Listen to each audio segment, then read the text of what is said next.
بسم اللہ الرحمن الرحیم الحمدللہ وکفا وسلام علی عبادہ الذین اصطفیٰ۔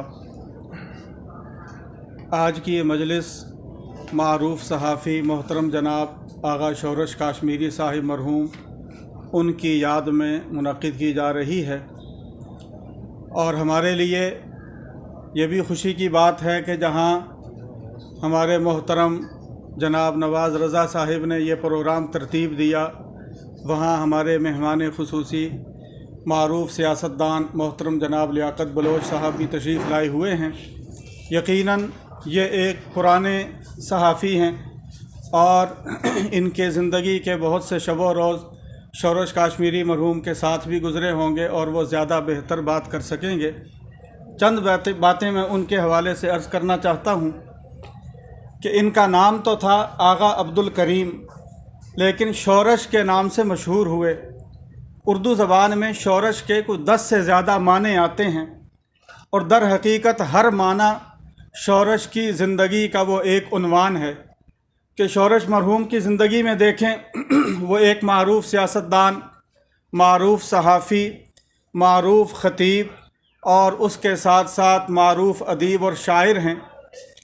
ان کی زندگی میں یہ جو نکھار پیدا ہوا ہے، یہ مولانا ظفر علی خان مرحوم ان کی شاگردگی، ان کے قرب کی وجہ سے، کہ شورش مرحوم نے جب شعور کی آنکھیں کھولیں تو اس وقت شہید گنج مسجد کی تحریک چل رہی تھی۔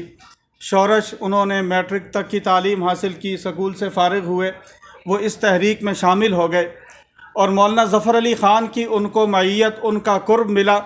اس قرب میں رہتے ہوئے مولانا ظفر علی خان کی زندگی کے جو 5 بنیادی اوصاف نظر آتے ہیں کہ وہ ایک ادیب اور شاعر بھی تھے، اس کے ساتھ ساتھ ان کی زندگی میں صحافت کا رنگ بھی تھا، سیاست بھی تھی، خطابت بھی تھا، اور عشق رسالت بھی تھا۔ یہی 5 اوصاف شورش کی زندگی میں ہمیں نظر آتے ہیں کہ شورش اپنے زمانے کے معروف خطیب بنے۔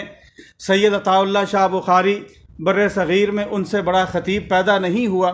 ان کے بعد بر صغیر پاک و ہند میں جو چند نام خطابت کی دنیا میں گنے جا سکتے ہیں، ان میں ایک نمایاں نام آغا صاحب کا ہے کہ وہ معروف خطیب تھے۔ اس کے ساتھ ساتھ معروف صحافی، آپ ہمارے صحافی بھائی بیٹھے ہیں، آپ جانتے ہیں کہ صحافت میں بھی ان کا نام تھا۔ ان کا 7 روزہ چٹان وہ اردو ادب میں ایک اور صحافت میں ایک نمایاں اضافہ ہے کہ شورش کاشمیری اپنے زمانے کے معروف صحافی بھی بنے، معروف ادیب اور شاعر بھی ہیں، اور ان کی زندگی کا ایک نمایاں رنگ وہ عشق رسالت بھی تھا۔ بہت سی تحریکات میں انہوں نے حصہ لیا، لیکن جس کام کو اپنی زندگی کا وہ اثاثہ سمجھتے تھے، وہ کام تھا تحریک ختم نبوت۔ تحریک ختم نبوت میں انہوں نے اپنا نمایاں کردار ادا کیا۔ بر صغیر پاک و ہند میں قادیانیت کے خلاف جو تحریک چلی، عالمی مجلس احرار اسلام، مجلس احرار اسلام کے وہ 1946 میں ناظم اعلیٰ سیکرٹری جنرل منتخب ہوئے، تو وہ اس تحریک میں شامل ہوئے۔ یہ تحریک ویسے تو مجلس احرار اسلام انگریز استعمار کے خلاف بھی وہ تحریک تھی، اور جاگیروں اور اسی طرح جو مختلف قسم کے ظالم جابر ان کے سے ٹکرانے کی تحریک بھی تھی، لیکن مجلس احرار کا ایک نمایاں رنگ تھا، وہ قادیانیت کے خلاف تحریک تھی جو چل رہی تھی۔ شورش اس تحریک میں شامل ہوئے اور انہوں نے قادیانیت کے خلاف کام شروع کیا۔ 1973 میں قادیانیت کو جب تک غیر مسلم اقلیت قرار نہیں دے دیا گیا، شورش نے خاموشی اختیار نہ کی۔ شورش مرحوم چونکہ مجلس احرار اسلام میں تھے، تو جو دو قومی نظریہ تھا تحریک پاکستان، اس میں تو شورش شامل نہ ہوئے، چونکہ شورش مرحوم مجلس احرار اسلام سے تعلق رکھتے تھے، اور وہ ان مسلم زعماء میں تھے جن کی رائے متحدہ ہندوستان کی تھی۔ لیکن جب پاکستان بن گیا تو جو تعمیر پاکستان تھی، اس تحریک میں ضرور شامل رہے کہ پاکستان کے استحکام اور ترقی کے لیے اس کے بعد جو تحریکیں چلتی رہیں، شورش مرحوم کا اس میں نمایاں کردار ہے۔ شورش مرحوم کی ایک بات، عشق رسالت جو ان میں کوٹ کوٹ کے بھرا ہوا تھا۔ بھٹو مرحوم ان کے زمانے میں جب ختم نبوت کی تحریک چل رہی تھی، تو شورش مرحوم جیسا خوددار اور کسی کے سامنے سر جھکانے والا نہیں، کسی کے سامنے جھولی دامن پھیلانے والا نہیں تھا۔